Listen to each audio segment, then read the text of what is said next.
الحمد لله نحمده ونستعينه ونعوذ بالله من شرور أنفسنا ومن سيئات أعمالنا. ما يفتح الله للناس من رحمة فلا ممسك لها وما يمسك فلا مرسل له من بعده وهو العزيز الحكيم. وأشهد أن لا إله إلا الله وحده لا شريك له، له الملك وله الحمد يحيي ويميت وهو على كل شيء قدير. هو الأول والآخر والظاهر والباطن وهو بكل شيء عليم. أشهد أن محمدًا عبده ورسوله وصفيه من خلقه وخليله وحبيبه صلى الله عليه وسلم، الرحمة المهدى والنعمة المزدى والسراج المنير. أرسله الله تعالى شاهدا ومبشرا ونذيرا وداعيا إلى الله بإذنه وسراجا منيرا. صلى الله عليه وعلى آله وصحبه وسلم تسليما كثيرا.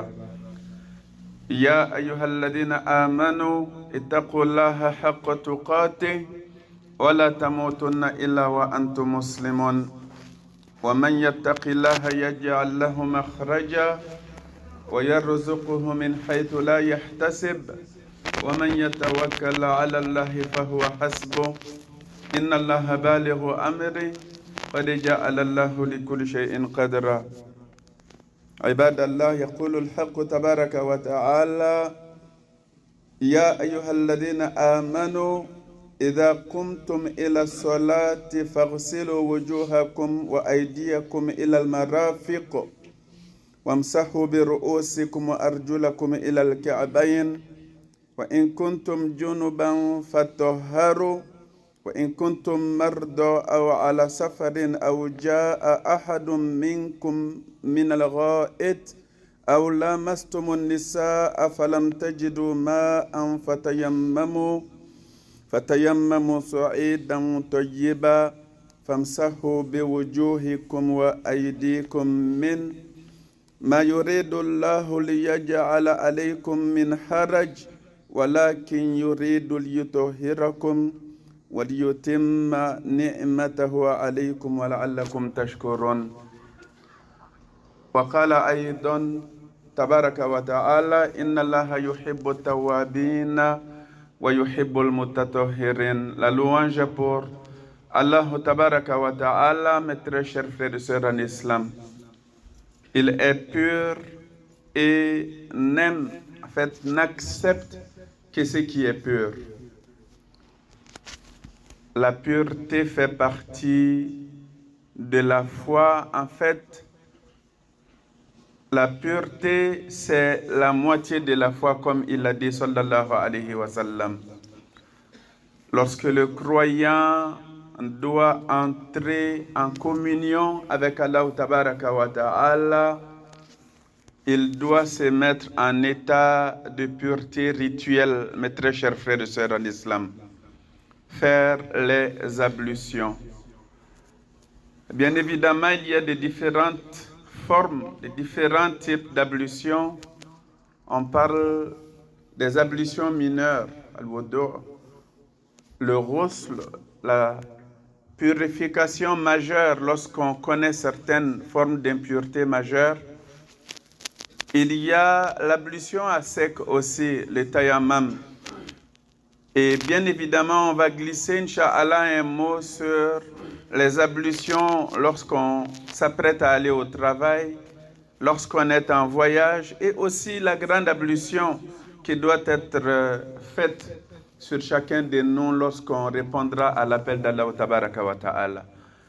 Déjà, cela nous montre jusqu'à quel point les ablutions font partie du quotidien du musulman et de la musulmane. Comme quoi nous sommes les gens de la pureté, nous sommes les gens de l'hygiène, nous sommes les gens de la propriété, mes très chers frères et sœurs en islam.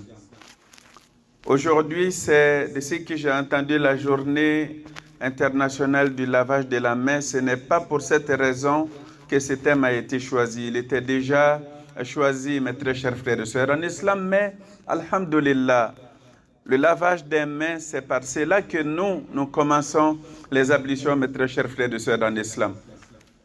Le croyant ne prend rien pour acquis. Subhanallah, même en termes de rappel, mes très chers frères et sœurs en islam, il a été, subhanallah, rapporté qu'une femme avait appelé l'un de nos grands savants, subhanallah, alors, en fait, dans le cadre d'une grande émission où les gens appelaient et posaient des questions, cette femme qui avait une quarantaine d'années, soit d'âge ou de mariage, je ne me souviens plus de la précision, en fait, elle va dire au cheikh que pendant toutes ces années de mariage et de vie commune, elle n'a jamais fait le grand lavage. Elle n'a jamais fait Allahu Akbar le ghusl parce que elle avait toujours pensé que on devait faire l'ablution majeure en cas de désobéissance majeure, le fahishatan mubayyina, quelqu'un qui aura fait la fornication, la zina. C'est ce que cette femme, elle pensait.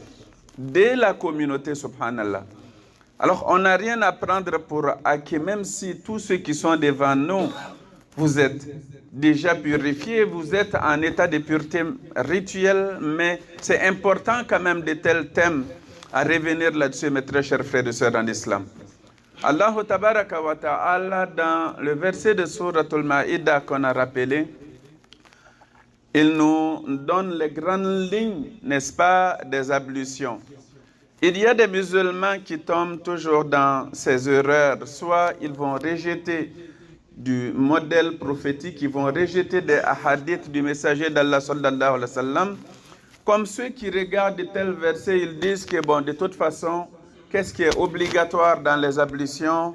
C'est de se laver le visage, de se laver les bras jusqu'au, comment je dirais, du coude jusqu'au bout des orteils, de se masser la tête, donc avec les paumes mouillées, et de se laver les pieds.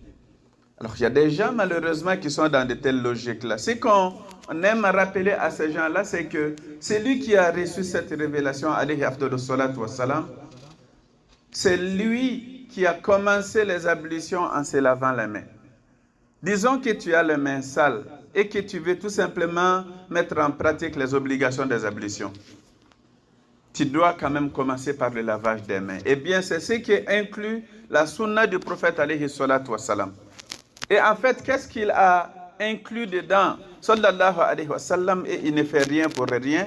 Il y a le lavage des mains, le lavage de la bouche à 3 reprises, le fait d'inspirer l'eau par les narines à 3 reprises. Après ça, les oreilles. Sinon, le reste fait partie de la recommandation divine fil Qur'an et le Karim. Donc, lorsqu'on se lève pour les ablutions, on va dire la basmala si on n'est pas dans les toilettes, bien évidemment. Bismillahirrahmanirrahim. On commence à se laver les mains, après la bouche, à 3 reprises. Et le prophète dit, sallallahu alayhi wa sallam, que s'il ne craignait pas de rendre compliqué pour nous les ablutions, il allait, sallallahu alayhi wa sallam, nous obliger à utiliser les siwak à chaque ablution. Et regardez l'excellence prophétique. C'est brosser les dents à chaque ablution. Alors, j'aimerais déjà dire à chacun de nous ici que vraiment lorsqu'on vient dans la prière en groupe à la mosquée, nous sommes tenus de respecter un certain nombre de choses, telles bien sûr la propriété, notre haleine, c'est très important. Le prophète sallallahu alayhi wa sallam nous enseigne que quelqu'un qui a mangé de l'ail ou des produits qui offensent par leur odeur, eh bien, subhanallah, ils ne doivent pas rentrer dans nos masajid comme il est dit sallallahu alayhi wa sallam. Alors, le commandement, c'est pas ne venez pas à la mosquée, mais c'est rincez-vous vos bouches, c'est brossez-vous les dents, c'est utiliser le siwak, mes très chers frères et sœurs en islam.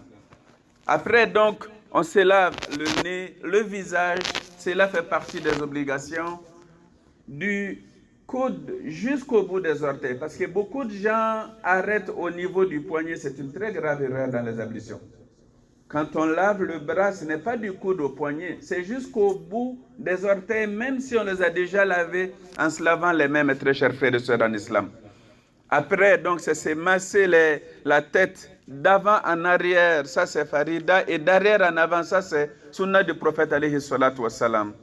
Si on veut, on va tremper encore les mains dans l'eau pour se nettoyer les oreilles, ou bien directement, on peut, avec la même pureté de la main, nous masser les oreilles aussi, et on finira par nous laver les pieds, en commençant par le pied droit, mes très chers frères et sœurs en islam. Cela est bien évidemment très très simple, mais cela a une très grande utilité et un très grand avantage auprès d'Allah Tabaraka wa Ta'ala, puisqu'il nous enseigne que lorsqu'on est en état de pureté rituelle, en fait on est en train de performer les ablutions, les péchés mineurs tombent du bout des doigts, comme Allahu Akbar, un arbre qui est sec peut être dépouillé de ses feuilles, mes très chers frères et sœurs en islam. Allah Ta'ala nous enseigne qu'il aime les gens qui se purifient, d'abord les gens qui se purifient spirituellement par le repentir,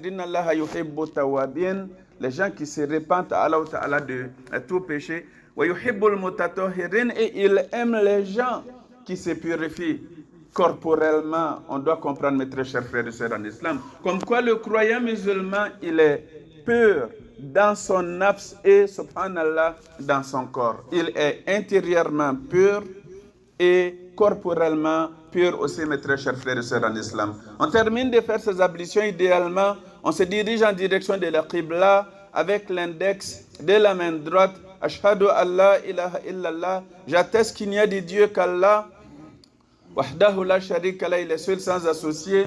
Ashhadu anna Muhammadan abduhu wa rasuluhu, et j'atteste que Muhammad est le serviteur et le messager d'Allah. Allahumma ja'alni minat tawwabina wa ja'alni minal mutatahhirin. En fait, cette doua-là qui doit être connue de chaque musulman et de chaque musulmane. Oh Allah, inscris-moi du nombre de ceux qui se repentent et du nombre, Allahu Akbar, de ceux qui se purifient, pour être conforme au verset du Coran et le Kérim. Qu'en est-il du grand lavage? Cela inclut la petite ablution.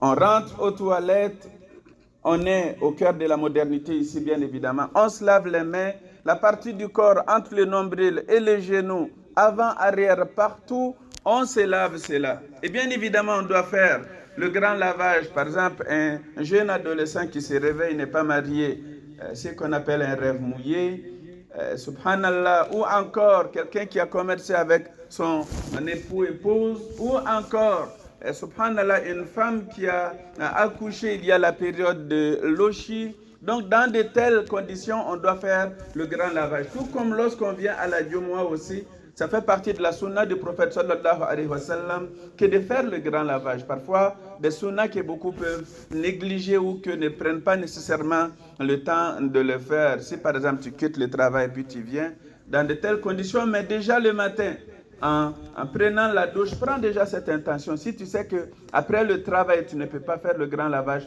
ça fait partie de la sunna du prophète sallallahu alayhi wa sallam. Ça n'annule pas la Jumu'ah si tu n'as pas fait le grand lavage, mais ça fait partie de la sunna. Celui qui respecte cela en aura la récompense auprès d'Allah Tabaraka wa Ta'ala. Donc on lave la partie du corps entre le nombril et les genoux, partout. On a terminé cela. On respecte exactement les mêmes étapes des ablutions mineures. Et on peut faire chaque acte seulement une seule fois au lieu de 3 fois pour les cas où habituellement on le fait 3 fois dans les ablutions mineures. On termine cela, et bien on va particulariser notre tête. Donc on va mettre ça sous la douche, on va laver cela convenablement, et après on divise notre corps en 2 parties. Toujours, nous sommes les gens de la droite, on lave tout le corps du côté droit et ensuite du côté gauche. On commence depuis le cou jusqu'aux orteils, en évitant bien évidemment de toucher aux parties intimes, mes très chers frères et sœurs en islam. Ça, on doit maîtriser cela aussi. On doit maîtriser cela. Et c'est d'ailleurs l'ablution qui sera faite sur nous lorsqu'on répondra à l'appel d'Allah Tabaraka wa Ta'ala, mes très chers frères et sœurs en islam. Qu'en est-il de l'ablution sèche? On voit que l'intention est essentielle encore une fois dans cette dîne. Innamal a'malu binniyat. Quelqu'un qui est dans une partie de la terre, subhanallah, cela n'arrive pas nécessairement aujourd'hui, Mais bien sûr, certains dans des brousses ou dans le désert, etc., cela arrive bien évidemment que quelqu'un n'ait pas accès à l'eau tout simplement. Et là, on ne parle même pas de l'eau potable. Déjà, il faut savoir qu'en ce qui concerne l'eau, il ne faut pas qu'elle ait perdu son aspect, ni son goût, et bien évidemment son odeur aussi, sa senteur. Lorsque ces trois conditions sont réunies dans une eau, elle est comment je dirais, valide pour performer les ablutions avec cela. Lorsqu'on n'a pas d'eau, ou bien quelqu'un qui est malade, il est à l'hôpital, et le fait de toucher à l'eau peut aggraver sa condition de santé, sa maladie, dans de telles situations où quelqu'un qui est tout simplement là, il ne peut pas faire les ablutions aucunement. Dans de telles conditions-là, on va faire avec cette personne-là. Cette personne doit faire ce qu'on appelle les ablutions sèches. Habituellement, c'est d'avoir recours au sable ou à la terre. Donc, des choses naturelles, on met les deux paumes dessus, on se tape les mains juste pour enlever un peu de terre ou de sable. On passe les mains sur le visage, ensuite le bras droit et ensuite le bras gauche, et cela est suffisant.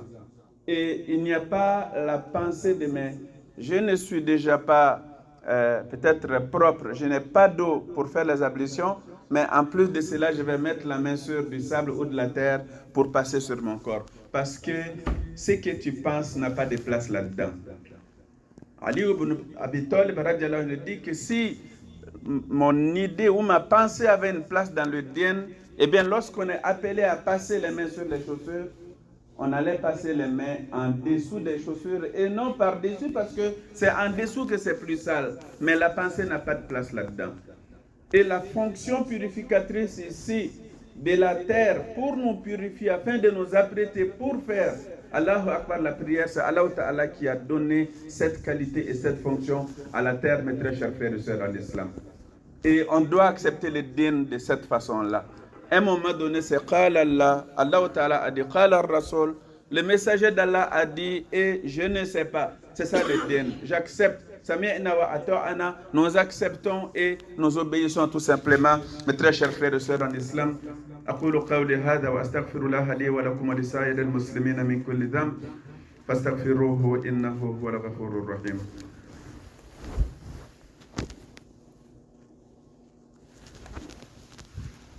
الحمد لله رب العالمين وصلى الله وسلم وبارك على سيد المرسلين وعلى آله وصحبه وسلم تسليما كثيرا. Mes très chers frères et sœurs en islam, des fois ça peut être intéressant d'aller par exemple à la mosquée de ICQ et de demander à l'administration si on peut assister à un lavage mortuaire tout simplement, pour savoir comment ça se passe. Vous savez, il est rapporté que le prophète et Umuna Aisha radiallahu anha, des fois il se taquinait en disant, si je meurs avant toi, c'est moi qui va te laver. Si je meurs avant toi, c'est moi qui va te laver. Sallallahu alayhi wa sallam. Vous voyez? Alors c'est important des fois, peut-être que ce serait un honneur que si ton père meurt, ça va arriver, ou ton fils, ou ta mère, ou ta fille, ou un frère, ça va arriver.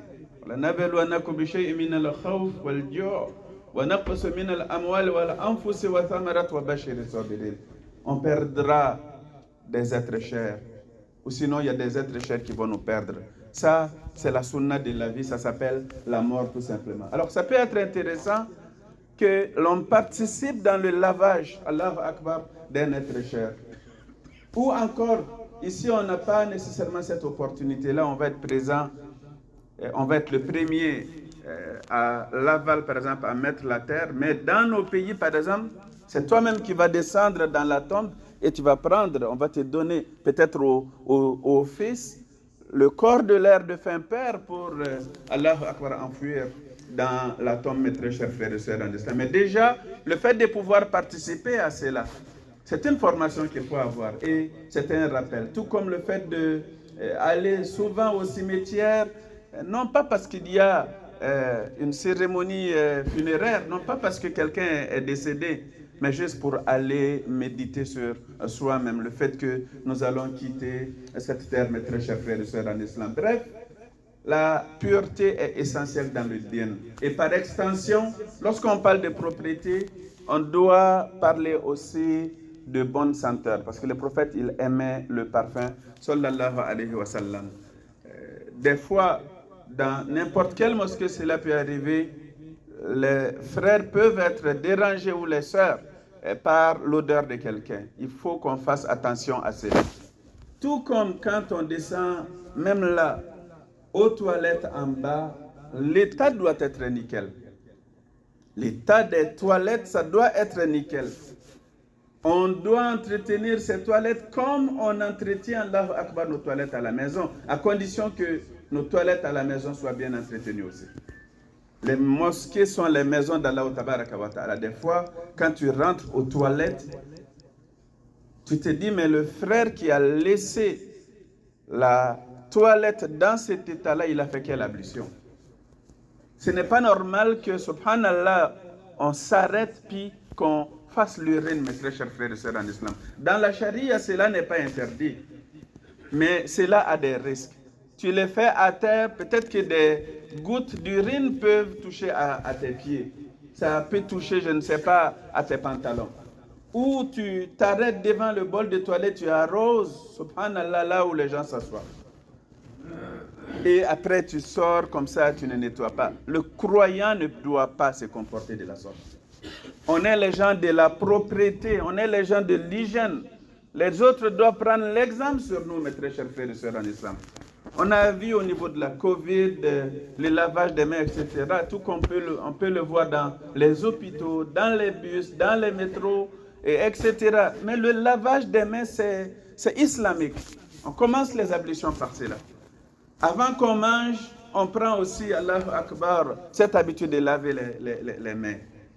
Les ablutions, mes très chers frères et sœurs en islam, c'est essentiel.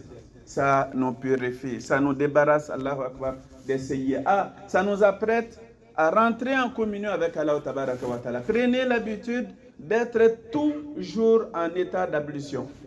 Toujours. À chaque fois que tu vas aux toilettes, renouvelle les ablutions. Et si tu peux, il y a une sunna de rattacher à cela, c'est d'ajouter 2 raka'at de nawafil, Allahu Akbar, aux ablutions, mes très chers frères et sœurs en islam. Chaque matin, quand tu sors pour aller au travail, pour ceux qui travaillent de jour, c'est vrai pour ceux qui travaillent de soir et de nuit aussi, il faut faire les ablutions avant de sortir et mettre les pieds dans les chaussettes alors que tu es déjà en état de pureté rituelle. Même chose lorsque tu pars aussi en voyage, mon frère, ma soeur en islam. Beaucoup de musulmans négligent la prière durant les voyages. Tu pars au Mali, en Algérie, au Maroc, ou peu importe, tu as, je ne sais pas, une demi-journée de voyage et tu ne pries pas pendant ce temps, subhanallah. Et si tu meurs en cours de route? As-tu déjà pensé de la sorte? Beaucoup ne prient pas quand ils sont en voyage, subhanallah. Il faut faire les ablutions avant de sortir, mettre les pieds dans les chaussettes, en tout cas sinon dans des chaussures fermes. Et avec cette condition-là, tout comme quand on part au travail, lorsqu'arrive le moment de renouveler les ablutions, on peut passer les mains du devant vers les chevilles, donc sur les chaussures, pour renouveler les ablutions. On n'est pas obligé, par exemple au travail, des fois, ça peut être mal vu, ou c'est pas commode, ou toi-même tu n'es pas à l'aise de le faire, ou peu importe, la condition n'est pas appropriée pour ça, eh bien tu peux faire les ablutions de la sorte, à condition que, en sortant le matin, tu as fait les ablutions et tu as mis les pieds dans les sandales, dans les chaussures fermées, dans les chaussettes, en état de pureté rituelle. Ça, c'est des pratiques qui doivent être quotidiennes chez chaque musulman et chaque musulmane, mes très chers frères et sœurs en islam. Ça nous facilite même notre quotidien, que l'on soit au travail ou ailleurs, bien évidemment, en s'assurant de prier à l'heure, mes très chers frères et sœurs en islam. Donc, alhamdoulilah, nous sommes les gens de la pureté, de l'hygiène. Travaillons à maintenir cela et à être aussi des exemples pour nos enfants, pour la famille, pour nos époux, épouses, la pureté avec le bon parfum lorsque le cadre est permis. Parce que pour les nisa, on sait que le prophète dit sallallahu alayhi wa sallam, cela est interdit donc de se parfumer, n'est-ce pas, pour sortir. Que ce soit pour la mosquée ou ailleurs, mes très chers frères et sœurs en islam, chose que beaucoup de femmes aujourd'hui ont de la misère à mettre en pratique tout simplement. Qu'Allah Tabaraka wa Ta'ala nous pardonne aux uns et aux autres tous nos péchés et nous facilite son adoration. Inna Allah wa malaikatahu yusalluna ala nabi ya ayyuhalladhina amanu sallu alayhi wa sallimu taslima. اللهم فصل وسلم وانعم وبارك على عبدك ورسولك محمد صاحب الوجه الانوار والجبين الازهار. وارض اللهم عن ائمه الخلفاء الاربعه ابي بكر وعمر وعثمان وعلي وعن بقيه صحابه نبيك اجمعين وعنا معهم برحمتك يا ارحم الراحمين. اللهم اجعلنا من التوابين واجعلنا من المتطهرين. اللهم اجعلنا من التوابين واجعلنا من المتطهرين. اللهم اجعلنا من التوابين واجعلنا من المتطهرين برحمتك يا ارحم الراحمين.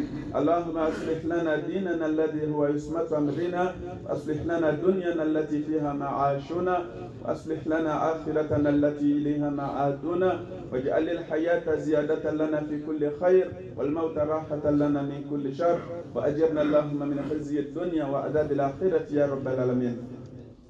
اللهم فرج هم المهمومين من المسلمين ونفس كرب المكروبين وقض الدين عن المدينين واشف مرضانا ومرضى المسلمين وارحم موتانا وموتى المسلمين برحمتك يا ارحم الراحمين. اللهم انصر اخواننا المجاهدين في سبيلك في كل مكان. اللهم انصرهم في فلسطين على عدوك وعدوهم يا رب العالمين. اللهم اهدنا واهد بنا واجعلنا هداة مهتدين. اللهم اهدنا واهد بنا واجعلنا سببا لمن اهتدى يا رب العالمين. ربنا آتنا في الدنيا حسنة وفي الآخرة حسنة وقنا عذاب النار. ربنا هب لنا من أزواجنا وذرياتنا قرة أعين واجعلنا للمتقين إماما. ربنا آتنا في الدنيا حسنة وفي الآخرة حسنة وقنا عذاب النار. ربنا لا تزغ قلوبنا بعد إذ هديتنا وهب لنا من لدنك رحمة إنك أنت الوهاب. ربنا تقبل منا إنك أنت السميع العليم وتب علينا إنك أنت التواب الرحيم. اغفر لنا ولوالدينا ولجميع المسلمين الأحياء منهم والميتين برحمتك يا أرحم الراحمين. سبحان ربك رب العزة عما يصفون وسلام على المرسلين الحمد لله رب العالمين.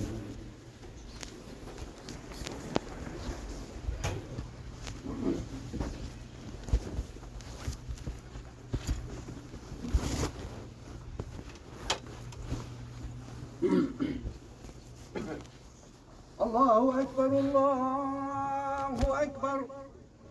أشهد أن لا إله إلا الله. أشهد أن محمدا رسول الله. حي على الصلاة حي على الفلاح. قد قامت الصلاة قد قامت الصلاة. الله أكبر الله أكبر. لا إله إلا الله. استووا أقيموا صفوفكم واعتدلوا. الله أكبر. الله أكبر.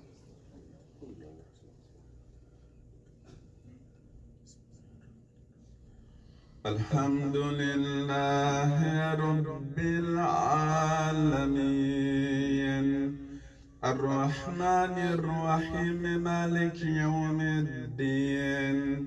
إياك نعبد وإياك نستعين. اهدنا الصراط المستقيم صراط الذين أنعمت عليهم غير المغضوب عليهم ولا الضالين.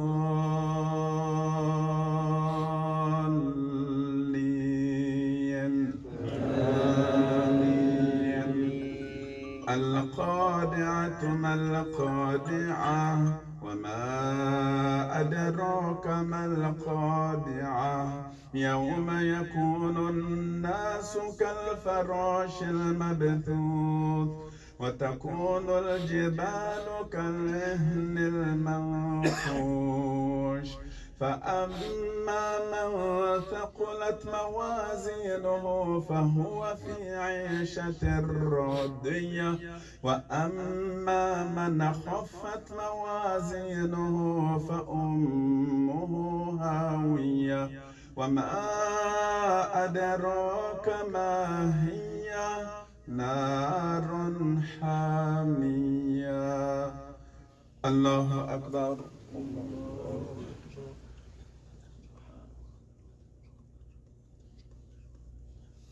سمع الله لمن حمده. الله أكبر.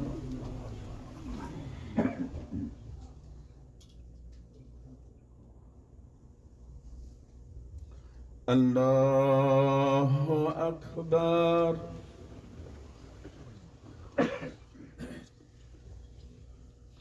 الله أكبر.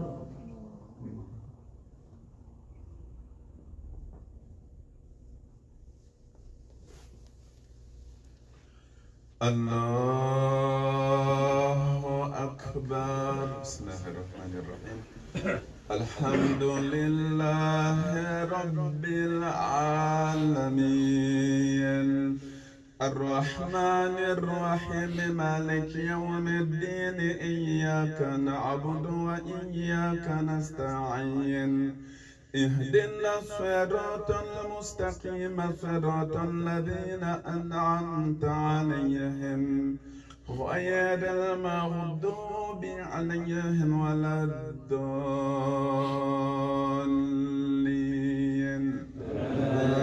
آمين. ألهاكم التكاثر حتى زرتم المقابر كلا سوف تعلمون ثم كلا سوف تعلمون كلا لو تعلمون علم اليقين لترون الجحيم ثم لترونها عين اليقين ثم لتسألن يومئذ عن النعيم. الله أكبر.